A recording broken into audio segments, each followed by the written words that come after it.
What's up, guys? It's Tuesday morning and I am heading over to work. I am still rocking my Seiko SUN065 Kinetic GMT watch. I will be wearing this probably every day for at least 2 weeks so I can solidify my opinion and give you guys my review on it. So make sure to subscribe so you can stay up to date as soon as it publishes. But for today's talking point, I wanted to talk about starting watch collecting for those of you who are new to the game, or maybe even those of you who are or have been in the game for a while. You know, maybe you might agree with some of the things that I've come up with in my experience collecting watches over the years. So I'm gonna go ahead and get on the main road and we'll continue the discussion there.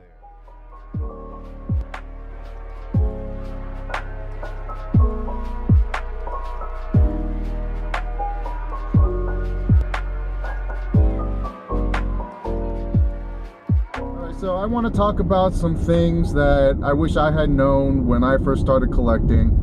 And, you know, maybe some of you are more self-aware than I was, but basically the first thing that I would recommend to anybody is when you're starting to collect, you always like what you like. And that just means that you're not focused on anyone else's opinion on whether or not you should like a certain thing, and definitely don't ever be ashamed or embarrassed of a watch that you are into just because it goes against popular opinion. So for me, that watch would probably be the Invicta.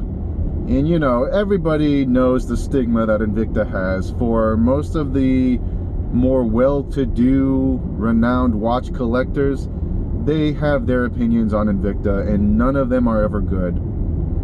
And it doesn't have to be Invicta, right? It can be any watch company that most people might not like, and if you like it, then to hell with anyone else's opinion. If that's your thing, then make it your thing and love it, right? Because the more that you focus on someone else's opinion on your watch collection, you're just gonna feel incomplete. So if you like it, and in your heart of hearts, that's just the thing that you want, that's the watch that you want, then get it. All right, another thing that I had wished that I started a while ago, you know, as soon as I started collecting watches, is to learn basic watch maintenance.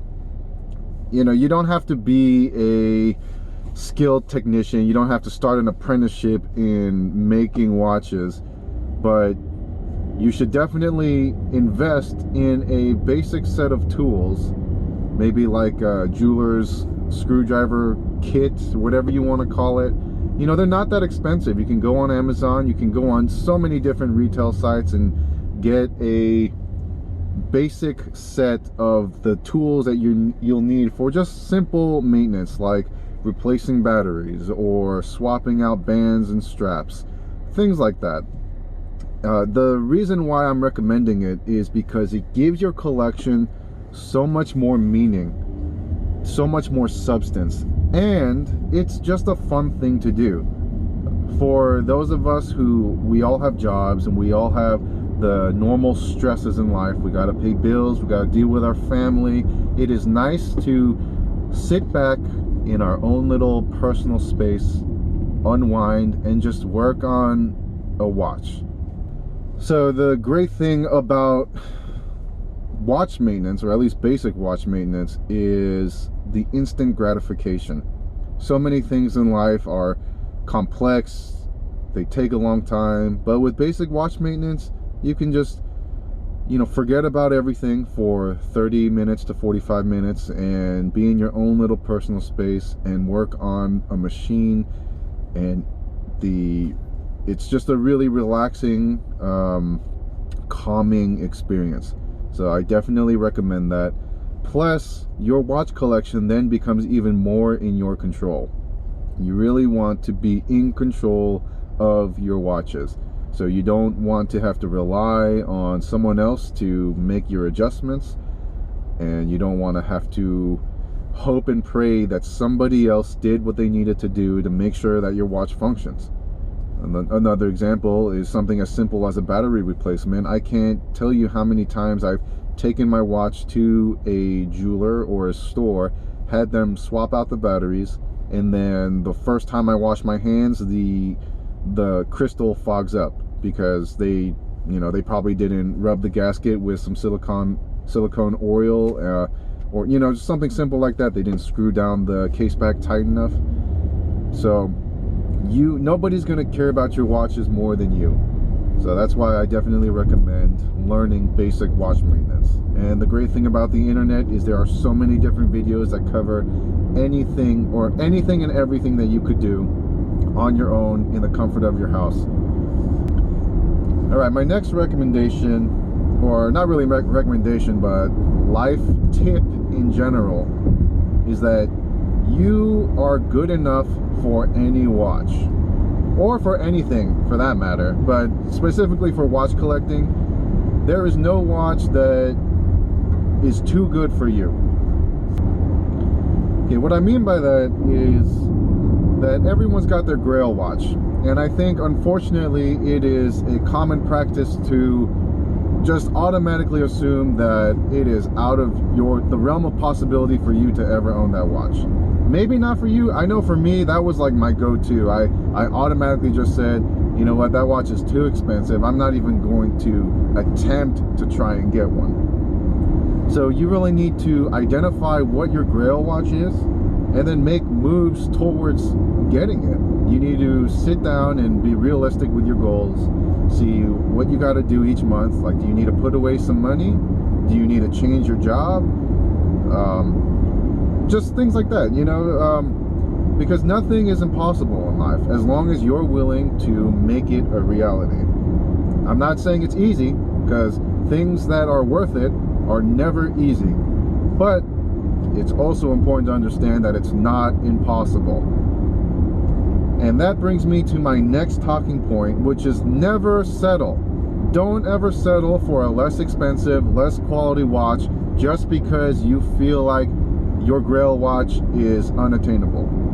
I cannot tell you how many times I've wasted time and money on settling for a cheaper watch just to fill in that emptiness of not owning my Grail.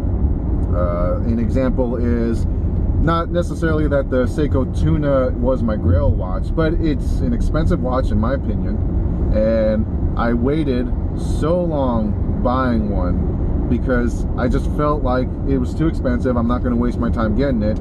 But in doing that, I ended up wasting even more time because each month I'd buy a cheaper watch. Still good quality watches, but I would buy like a $300 watch here, $300 watch there, and then over the course of 4 months, I realized, had I not wasted my money on buying these cheaper watches, I could have easily bought the Tuna a long time ago. And that principle applies to any watch. I know that a lot of you who are collectors probably have 10, 20 watches in your collection that probably go for $200-$300. If you had not spent the money on those watches and just been patient and waited, then you could have easily gotten your Breitlings, your Rolexes, insert whatever high quality watch brand here, right? You could have gotten those watches easily. So that's where I'm saying don't ever settle. And that's not to say that those $200, $300 watches aren't worth it or they're not good quality. They're excellent quality. But just keep in mind that if that wasn't your goal watch, if your Grail watch was somewhere much further down the price scale, like in the several $1,000s, just be patient, save up the money, and wait for that one Grail watch. So I got to work now. That pretty much concludes my talking points here. Tell me what you think. These are just lessons that I learned over the course of my watch collecting experiences. And I think it's good to share that with those of you who might be dealing with the same issues that I have in watch collecting, or you just don't know where to start, and it's good to hear from somebody who's been through it all. So again, let me know what you think. Subscribe if you haven't already, so that way you can stay up to date as soon as my next video publishes. And keep on the lookout for the giveaway. I will be posting a video with the details on how to put your name in for the drawing. And again, this isn't a thing for me to like increase traffic to the channel.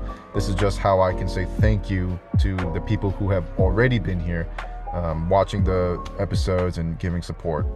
So thank you for watching, and I hope you guys have a good one. Stay safe, and I hope that I can help you in your watch collecting adventure. And make sure to tune into my next episode. All right, I'll see you guys later. Bye.